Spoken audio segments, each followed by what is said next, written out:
Jangan disebutin nama dan identitas siapapun dalam percakapan ini, karena percakapan ini saya naikkan dalam konten YouTube. Gimana? Ini jadi saya kan udah kerja sama majikan ini udah 6 tahun gitu. Terus? Nah selama 6 tahun itu majikan selalu KDRT kayak mau bunuh-bunuhan terus. KDRT? Ini tuh yang keberapa kalinya, ketiga kalinya, sampai udah panggil polisi sampai 10 kali. Terus? Dan kemarin baru juga kayak gitu majikanku sekarang yang perempuan kan keluar. Ya aku posisi gini nggak berani telepon panggil polisi. Terus? Aku harus gimana ya? Udah, itu aja. Ya harus telepon polisi, Mbak, tetap. Emang nanti aku malah nanti nggak dipukul sama dia, sama majikan. Kalau dipukul telepon polisi lagi. Karena mengancam jiwa sampean. Kalau sudah mengancam jiwa sampean sudah urusannya sama polisi, Mbak. Soalnya kemarin itu malah istrinya mau dibunuh, udah bawa pisau 2 dia. Sekarang istrinya lari. Sekarang gini, Mbak. Kalau sampean tidak melaporkan ke polisi, ya. Kalau sampean ada laporannya polisi, sampean catetin nomor polisinya. Besok begitu libur sampean datang ke kantor polisi. Saya yang melaporkan, ada surat pelaporan enggak? Kalau ada surat pelaporan sampai 3 kali, sampean terus datang ke labor dengan membawa surat pelaporan yang 3 kali. Bahwa ini sudah mengancam jiwa. Sehingga biar sampean itu akan segera bisa diputuskan kontraknya. Karena mengancam jiwa. Bisa dipahami nggak maksud saya? Ya, paham. Jadi sampean akan dipertimbangkan oleh labor untuk diselamatkan, untuk selesai kontrak atau break kontrak. Kalau sampean nggak berani, maksudnya tidak ingin mengambil risiko break kontrak. Kalau aku langsung, Mbak. Jadi kalau aku ya melihat kondisi bahwa nyawa yang akan menjadi taruhan, maka ya break kontrak satu-satunya jalan. Tapi kalau sampean nggak mau catatan break kontrak, ya sudah, sampean akan hidup dengan ketakutan yang seperti itu. Pertanyaan saya, orang-orang yang masih bertahan dalam ketakutan itu biasanya punya utang, punya tanggungan, punya segala sesuatu yang nggak bisa harus dipikirkan. Bahkan sebenarnya bagi saya ya nyawa dan keselamatan itu duluan. Bisa dipahami nggak maksud saya? Ya, paham. Terus tadi sore itu kayak anaknya mau keluar gitu, malah sama bapaknya kan. Jadi serumah ini tinggal aku sama bapaknya sama anak yang lelaki. Nah, anak cowoknya mau keluar gitu, tapi bapaknya mau ikut, terusan dia nggak dibolehin, dan kayak ngamuk-ngamuk lagi gitu. Bapaknya sampai pecahin botol anggur di pintu dapur, pecah semua. Nah, aku juga di situ bareng. Sampean kalau kayak gitu itu langsung telepon polisi, Mbak. Oh, langsung telepon aja nggak apa-apa gitu. Loh, kok nggak apa-apa? Lah kalau sampean yang dibunuh. Aduh, tapi aku wedi. Lah sekarang kalau sampean wedi, aku nggak bisa ngomong dong. Aku ini siapa? Oh, berarti harus telepon aja ngono. Ya jelas. Terjadi keributan, berantakan di rumah, semuanya dilempar. Kok jangankan itu pisau dan botol, panci dilempar di muka sampean aja kita wajib telepon polisi, Mbak. Yang nggak membunuh kita itu, kita pun harus wajib telepon polisi. Karena itu mengancam bukan nyawa, tapi keselamatan. Kalau udah mulai main fisik, ngelempar-ngelempar sesuatu di depan kita, apalagi mukul, ya, apalagi sentuhan fisik, itu udah nggak bisa ditoleransi, Mbak. Nah, makanya aku pertanyaannya gini, sampean takut kehilangan pekerjaan, takut kehilangan uang, atau takut sampean nggak takut keselamatan sampean? Nah, itu yang justru aku pertanyakan. Iya, takutnya malah tiba-tiba nanti dipukul. Duh, kan kalau sampean sudah telepon polisi kan bisa teriak-teriak, ya kan, bisa tutup pintu dapur. Ini loh yang membuat banyak teman-teman itu nggak bisa berpikir karena ketakutan yang berlebihan. Dan sampean sudah berapa tahun tadi di situ? 6 tahun. Nah, bisa jadi sampean berharap long service juga karena nggak mau keluar.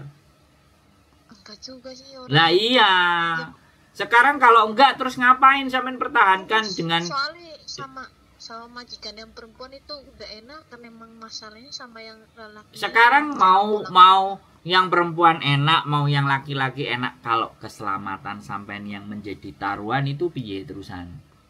Lemah-lemah ya. Bisa dipahami enggak?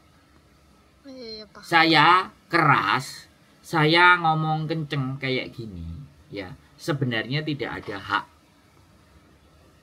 Ya, tetapi kembali lagi nek sampean ini nggak digas, tahu-tahu kayak kejadian-kejadian di televisi, saya menjadi manusia yang paling bersalah karena nggak bisa nyelamatin. Itu aja saya. Intinya gitulah ya.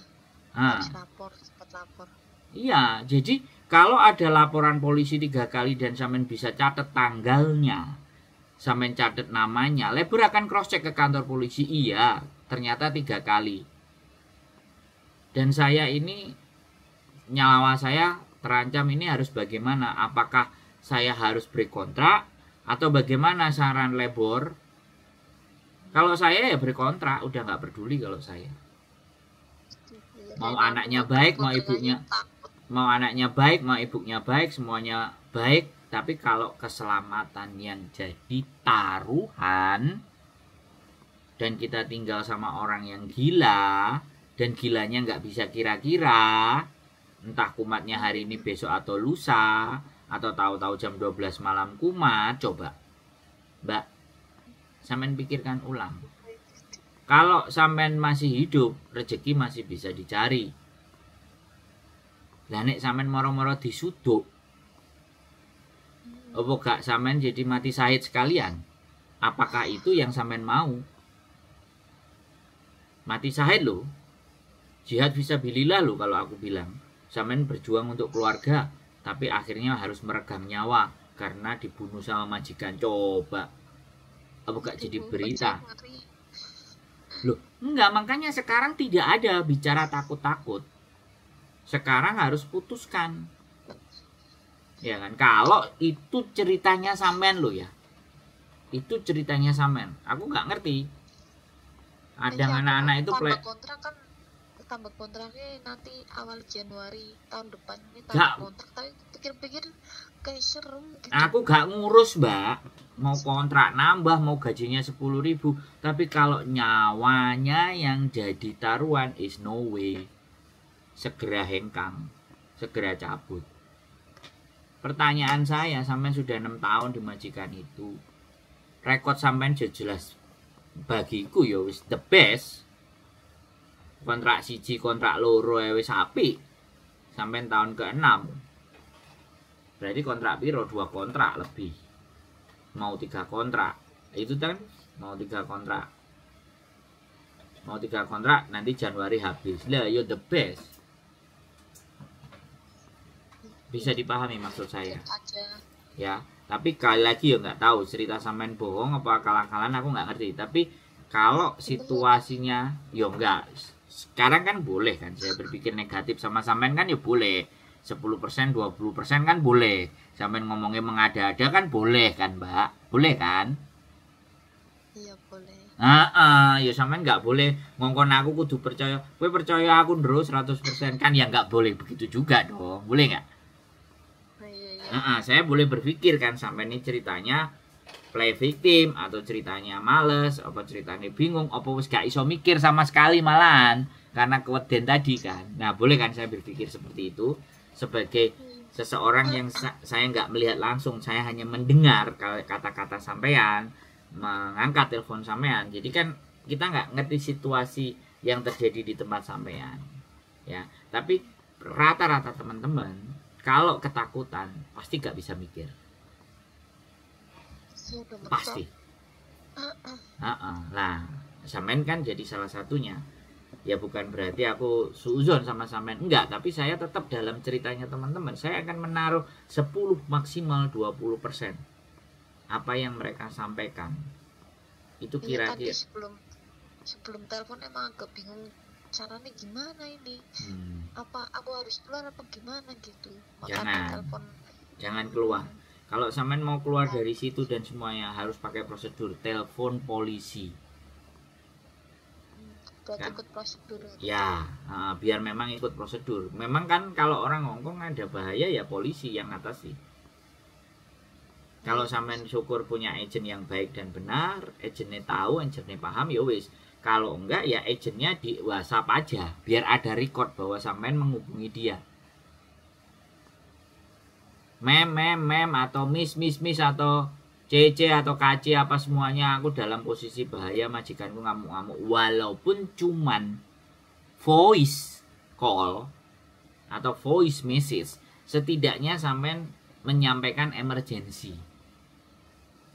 Karena kan namanya agent kan kadang-kadang ya omble kan, omble kemto kan. Bisa dipahami nggak? Nggak paham. Halo? Nggak dengar aku suaranya, Man. Ya paham.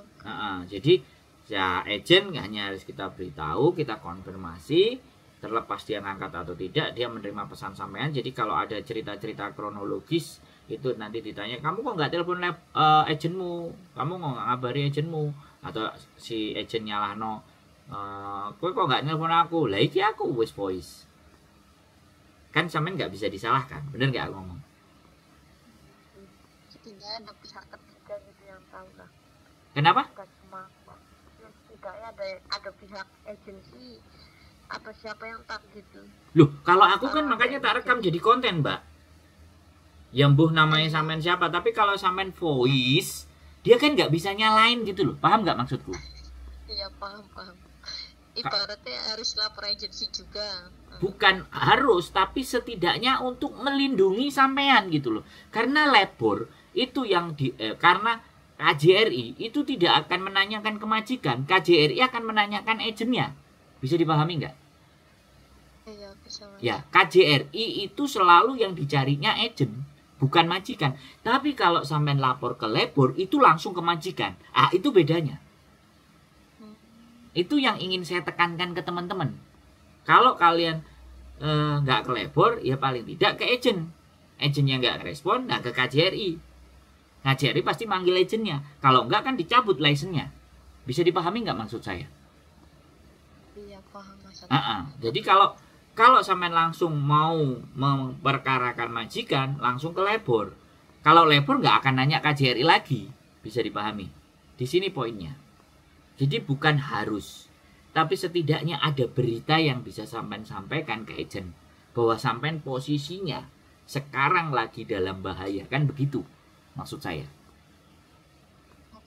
Nek ke saya ini kan nggak ada jalurnya, bisa dipahami nggak? Bukan aku tidak mau loh ya, tapi tidak ada jalurnya, tapi saya kebetulan standby on, bisa dipahami nggak? Nah, gitu. Tenang. Wes. Makasih banget ini Mas Andrew. Loh, iya dong. Nah, ini tujuannya saya ngonten kan begitu. Oke? Ada lagi? Cukup? Bisa paham? Wes tenang? Wes gak takut? Wes gak bingung? Ya, sudah tenang. Mudah-mudahan tidak terjadi apa. Siap. Ya, supaya tidak terjadi apa-apa. Ya, sekali lagi ambil nafas. Kalau ada sesuatu yang terjadi tiba-tiba dan tidak terprediksi, ambil nafas dalam-dalam, karena dengan menghirup semen oksigen itu akan sedikit membuat otak kita bisa berpikir. Karena berpikir itu rumusnya ada oksigen, ada gula di otak kita. Kalau orang gugup panik kan masih nafasnya terengah-engah, oksigennya nggak masuk ke otak, akhirnya linglung. Bisa dipahami. Itu ada siklus biologisnya begitu. Oke? Oke, Mas. Makasih banyak ya, Mas ya. Siap, pokoknya sehat selalu, hati-hati, waspada. Oke. Semangat ya Mbak E. Yuk, sehat-sehat buat sampean. Yuk, bye-bye. Assalamualaikum warahmatullahi wabarakatuh. Oke, buat teman-teman semuanya. Nah, ini banyak kejadian-kejadian seperti ini. Dan ketika memang ada seseorang yang bisa ditelepon, seseorang yang bisa dihubungi, seseorang yang bisa dikabarkan, seseorang yang bisa tahu dan paham, maka setidaknya ada saksi, setidaknya ada. Ya, saya hanya menyimpan nomor teleponnya. Nah, nomor telepon kan pasti ada data KTP-nya. Kalau seandainya terjadi apa-apa di kemudian hari kan saya ada nomor teleponnya, saya bisa bantu menelusuri, atau setidaknya kalau mbaknya kena masalah ini adalah bukti dari rekaman, sekaligus ini bahan pembelajaran buat kita semuanya. Saya bilang pembelajaran buat kita semua, kalau terjadi hal-hal yang tidak diinginkan di rumah majikan, kita harus ngapain. Oke, tetap semangat, keep stay tune YouTube channel, and see you next video, bye bye.